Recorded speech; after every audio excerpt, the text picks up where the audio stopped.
Good morning. My name is Cheryl Gilbert. I am a student with the Simon Fraser University Business 628 course with Professor Scott McEachran.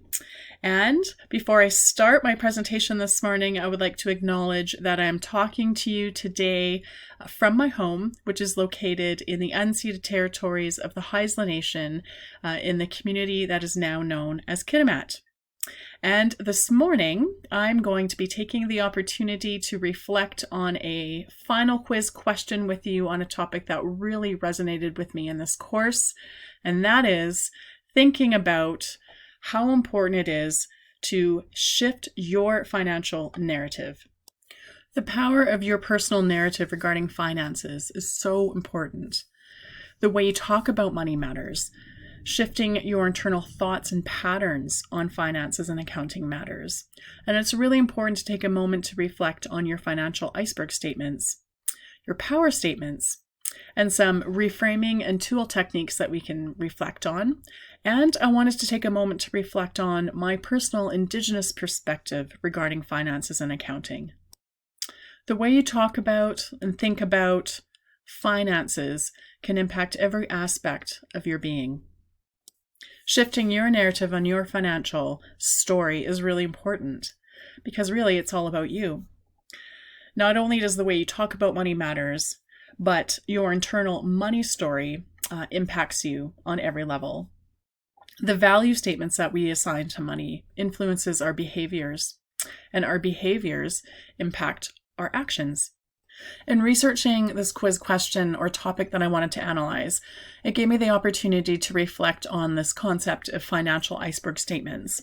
So many of us are familiar with reflecting on a iceberg statement, and we can apply that when we think of our own financial narrative or our own financial story. So, what is a financial iceberg statement?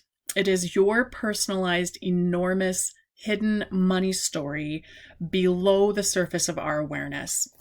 Maybe you utilize terms such as, or internal narrative, such as I am bad with money, or money doesn't grow on trees, or here's a common one that I hear frequently, and even within my own family members, money is the root of all evil.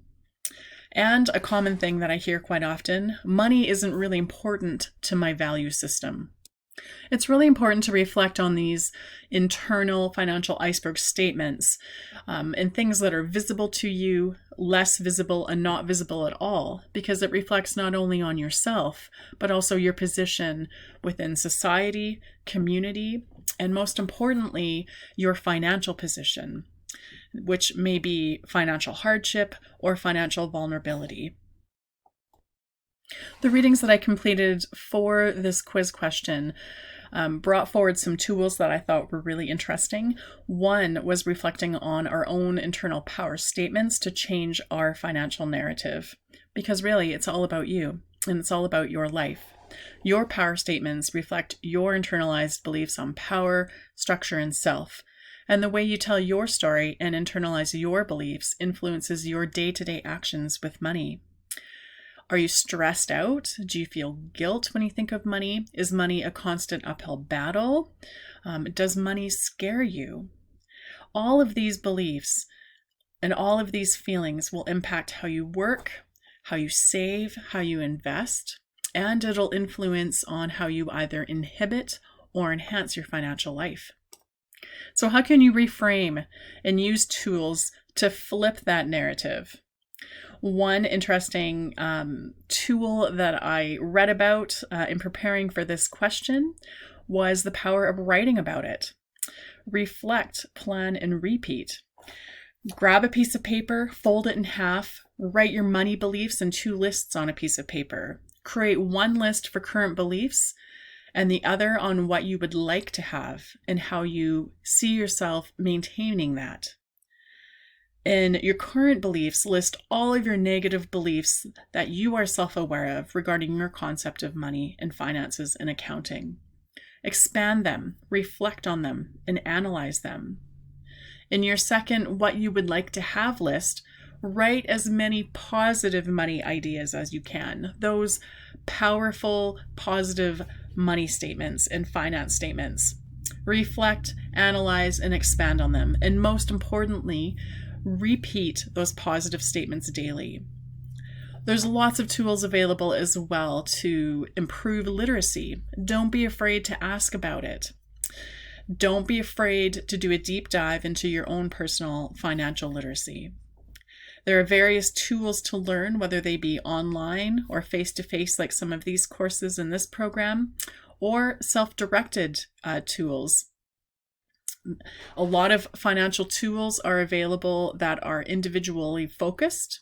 They can give you more autonomy in your finance decisions. They can be tailored, and they can be a reflection of your authentic self and what your needs are. And regarding accessibility in your research or analysis of what's out there, don't be afraid to shop around. Don't be afraid to ask questions. And most importantly, when you are researching and reframing your narrative, focus on your whole self.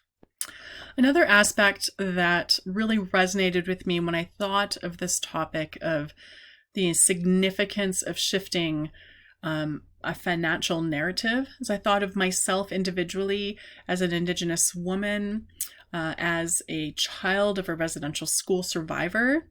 And I would like to take a moment to offer that reflection on my personal culture and wealth and worldview of accounting and finances.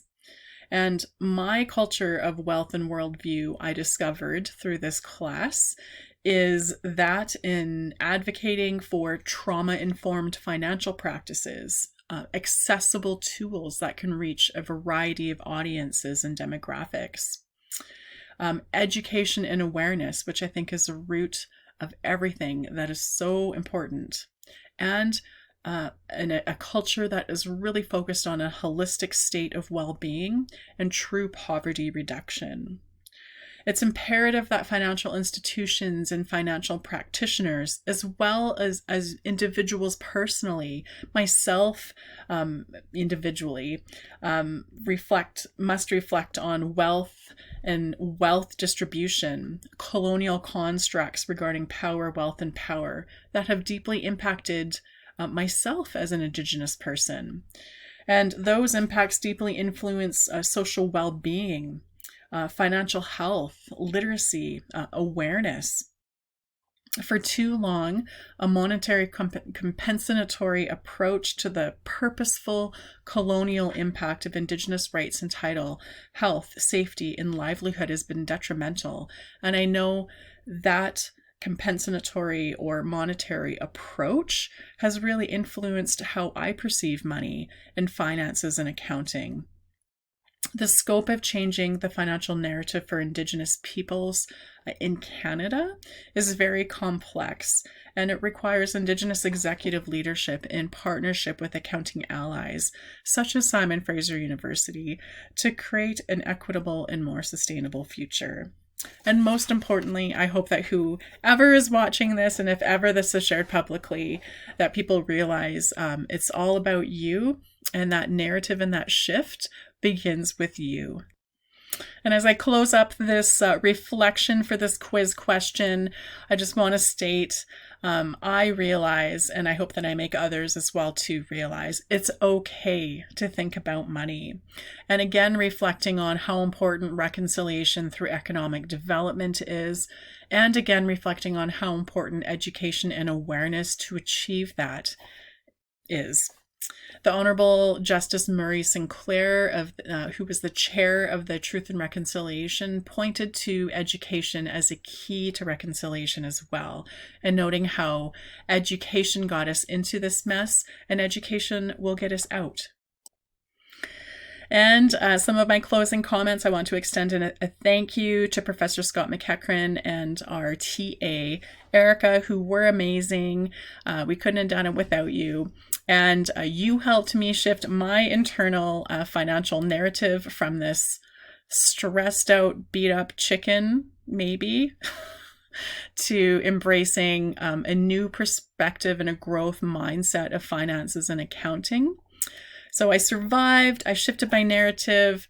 I hope I thrived. We still have the group project to get through. Fingers crossed I did good on this quiz. I think I got them to balance. We'll see.